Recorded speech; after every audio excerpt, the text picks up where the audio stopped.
I'm talking to today about why you should quit smoking weed, especially if you're young. So by that I mean 18 to 25, okay? And I know I might get some heat on this one. I know a lot of guys are into their weed, or they're into being psychonauts, doing the psychedelic drugs. But before you jump down my throat, I'm going to be speaking to you from personal experiences, my experience as a pothead. Also, make sure to finish the video where I'm going to give you the exception for guys where I don't think it's too big of a deal to smoke a bit of weed.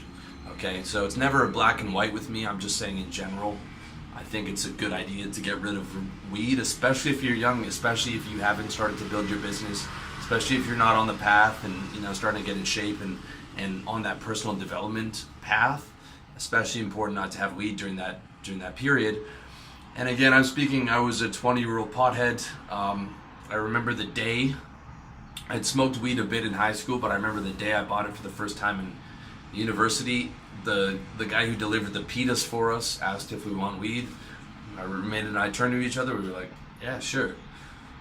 Second we smoked that, we were smoking pot every day, right? Because now we're away from home. Before you could only get it occasionally, and you smoke it at a party or whatever. But now it's like we had the connection. We're away from home. We're like, this is great. We're gonna smoke all the time. Okay. Within a month, I was failing out of school. I was not going to the gym. I was smoking a ton of cigarettes in my room. I was leaving food all over the place. My diet went to hell. I put on weight because I'm high all the time. So of course I want to eat everything in sight. I blew a ton of money. I blew my mom's money. And by the end of it, I failed out of school, and I started to get really paranoid. I started to hear footsteps behind me when I walked. Auditory hallucinations. Prior to that, hearing those auditory hallucinations, I would feel like I was coming up across a line that if I stepped over, a mental line, it wouldn't be good. Like just stepping out of reality in a way that wasn't good. Okay, and I'm not exaggerating here. And I was smoking a lot of weed. I mean, like 6 or 7 joints a day, and wake up, smoke weed all day. That was my life. And then when I went home back to Toronto, I was in Montreal for school to live with my mom. I would take the train, and I remember I'd be carrying like a fucking garbage bag full of weed because I needed that to last me the summer because I couldn't get the good Northern Lights Montreal weed that the Hells Angels ran in Montreal and Toronto. So I would be bringing it on the train with me.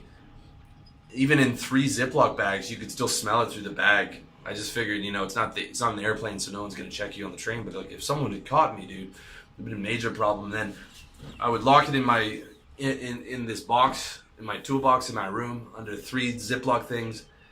And my mom, in her quote unquote cleaning, right? You guys remember when your mom cleans your room if she accidentally found something? But what that actually means is she went snooping. I found a brick of weed, and man, was I in trouble. I mean, nothing good came out of smoking weed. Absolutely nothing. It took a lot from me. It gave me nothing. Absolutely nothing. And all it did was take. I ended up failing out of university permanently. Now, I never should have been in university. I should have been starting a business. But nevertheless, the impact on my life was disastrous. And even since then, like, I can't smoke anymore without getting paranoid. It pretty much goes to instant paranoia. Same thing with my ex-roommate who I went to school with, who was the pothead with me. He can't smoke anymore without getting paranoid. I mean, part of that's just that you get older and you've got like grown man stress to deal with, all your business stuff and everything that you need to be on point with. But part of it is, when you blow your brains out with it, the side effects stay with you. I hate weed now. There's no part of me that's tempted to smoke it. Even like for a while I was trying to do it occasionally with Phenibut, but even that's not enough. And now I live in Asia, Southeast Asia, where drug sentences are no joke. Okay, a lot of people talk to you on these forums about you can just bribe the police and whatever. It's like, believe me, dude, you do not want to get caught with drugs here because you can't. But not everyone's going to take that. and I was driving back from Pattaya. I was out with my buddy there. We were going to Walking Street, which is like a giant open air brothel.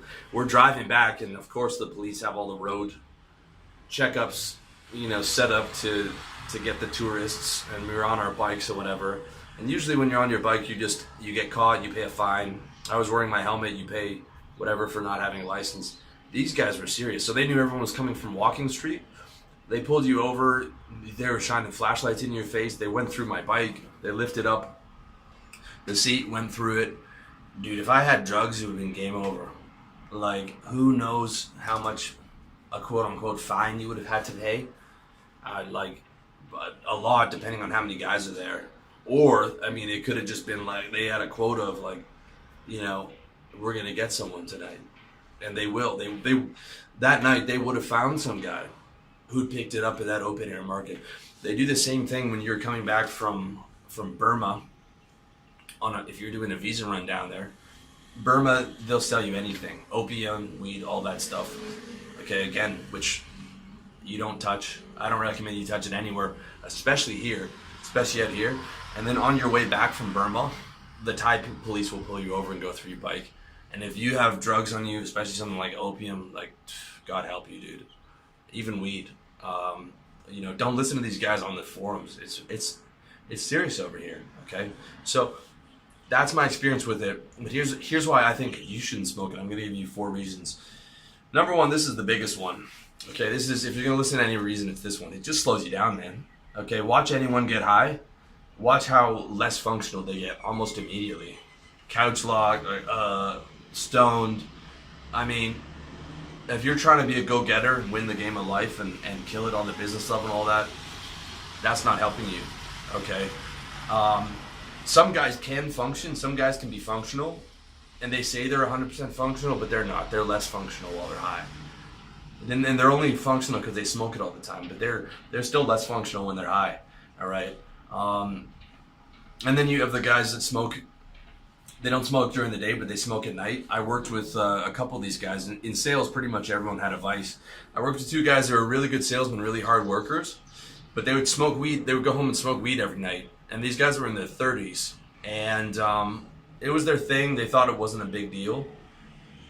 And they were good salesmen, but one sat on one side of me, the other one sat on the other side of me. If I wanted to get their attention, I'd have to call their name 3 or 4 times. Because mentally they weren't there. I would be like, John, Andrew, what? Right? Like, he's not hearing me call his name from here, okay? Because he's slower. Weed will slow you down. The other thing is, using these guys as an example again, so they were going home at night and smoking weed. I was going home building this business I'm talking to you from right now. That got me free, that got me never having to work a job again. Okay, they could have built a business. These are good sales guys. They could have done anything, any kind of a sales job, any kind of a sales service-based business, which is what I recommend. Could have been making double what they're making now. They're both still working the same job, pounding out 100 cold calls a day. Same pressure, same bullshit boss. And I believe that if they hadn't been smoking the weed, they'd taken all that time, they could add businesses. It's a big deal. And those guys are probably more advanced than if you're 18 to 25. Okay, if you're 18 to 25, this is like the make or break time whether you're going to get, this is where you want to get your life together. And you can go off on a couple different paths. You can go off on that pothead path, or that doing drugs path, or that not taking life serious path. And that's really going to cost you when you're 28, 30, 35, 40, okay? Like, you want to take all that energy that you have when you're young and throw it into, like, being great from day one, okay? And weed is going to slow you down big time. It's going to make you lazy. I can't tell you how many times when I was in school, I'd be like, yeah, I'm going to do this project. And the second I smoke weed, I'm like, I'm not doing it. I'm just going to stay here and watch TV, get up at 6 o'clock at night, eat cheeseburgers for breakfast, which was at dinner time, smoke 100 cigarettes, and then, like, hang out with my buddy on the couch watching Conan O'Brien smoking weed and going to bed at fucking 8 o'clock, 10 o'clock in the morning. I mean, you can fall into that lifestyle. Or, God forbid, you can slide into doing worse drugs. Luckily, I was afraid of cocaine. I was afraid of all that stuff. I never used those drugs. But you get into those and it's like, dude, you're in big, big trouble, okay?